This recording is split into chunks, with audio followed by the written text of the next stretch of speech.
उड़ीसा में बैंगन बेचने वाले की एक बालिका थी। दुनिया की दृष्टि से उसमें कोई अच्छाई नहीं थी, किंतु दुनिया की दृष्टि से नगण्य उस बालिका को संत जयदेव गोस्वामी जी का पद गीत गोविंदम बहुत ही भाता था। वह दिन रात उसको गुनगुनाती रहती थी और भगवान के प्रेम में डूबती उतराती रहती थी। वह घर का सारा काम करती, पिता माता की सेवा करती और दिन भर जयदेव जी का पद गुनगुनाया करती और भगवान की याद में मस्त रहती। पूर्णिमा की रात थी। पिताजी ने प्यारी बच्ची को जगाया और आज्ञा दी कि बेटी, अभी चांदनी टिकी है, इस प्रकाश में बैंगन तोड़ लो जिससे प्रातः मैं बेच आऊं। वह गुनगुनाती हुई सोई थी और वही गुनगुनाती हुई जाग गई। जागने के उपरांत इसी गुनगुनाने के रस के साथ बैंगन तोड़ने निकल पड़ी। वह गुनगुनाती हुई बैंगन तोड़ने लगी, कभी इधर जाती कभी उधर, क्योंकि चुन चुनकर बैंगन तोड़ना था।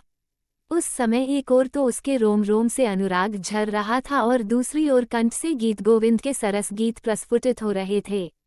प्रेमरूप भगवान इसके पीछे कभी इधर आते कभी उधर जाते। इस चक्कर में उनका पीताम्बर बैंगन के कांटों में उलझकर चिथड़ा हो रहा था, किंतु इसका ज्ञान न तो बाला को हो रहा था और न उसके पीछे पीछे दौड़ने वाले प्रेमी भगवान को ही। विश्व को इस रहस्य का पता तब चला जब सवेरे भगवान जगन्नाथ जी के पट खुले और उस देश के राजा पट खुलते ही भगवान की झांकी का दर्शन करने पहुंचे। उन्हें ये देखकर बहुत दुख हुआ कि पुजारी ने नए पीताम्बर को भगवान को नहीं पहनाया जिसे वे शाम को दे गए थे। वे समझ गए कि नया पीताम्बर पुजारी ने रख लिया है और पुराना पीताम्बर भगवान को पहना दिया है। उन्होंने इस विषय में पुजारी से पूछा। बेचारा पुजारी इस दृश्य को देखकर अवाक था। उसने तो भगवान को राजा का दिया नया पीताम्बर ही पहनाया था, किंतु राजा को पुजारी की नीयत पर संदेह हुआ और उन्होंने उसे जेल में डाल दिया। निर्दोष पुजारी जेल में भगवान के नाम पर फूट फूट कर रोने लगा। इसी बीच में राजा कुछ विश्राम करने लगा और उसे नींद आ गई। स्वप्न में उसे भगवान जगन्नाथ जी के दर्शन हुए और भगवान ने उसे आदेश दिया कि पुजारी निर्दोष है, उसे सम्मान के साथ छोड़ दो।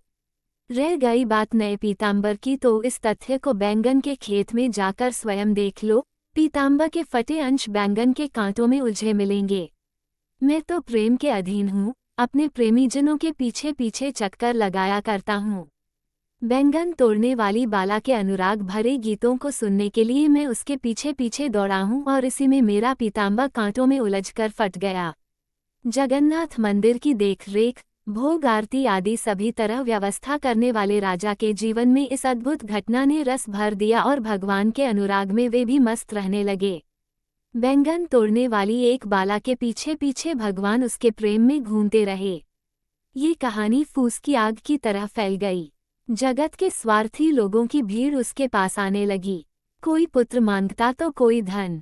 जगन्नाथ जी को गीत गोविंद के पद क्यों सुनाए जाते हैं? इस तरह भगवान के प्रेम में बाधा पड़ते देख राजा ने जगन्नाथ मंदिर में नित्य मंगला आरती के समय गीत गोविंद गाने के लिए उस बालिका को मंदिर में संरक्षण दिया और उसकी सुरक्षा की व्यवस्था राजमहल को ही सौंप दी। तब से ही नित्य मंगला आरती में गीत गोविंद के पद श्री जगन्नाथ मंदिर में होना प्रारंभ हो गए।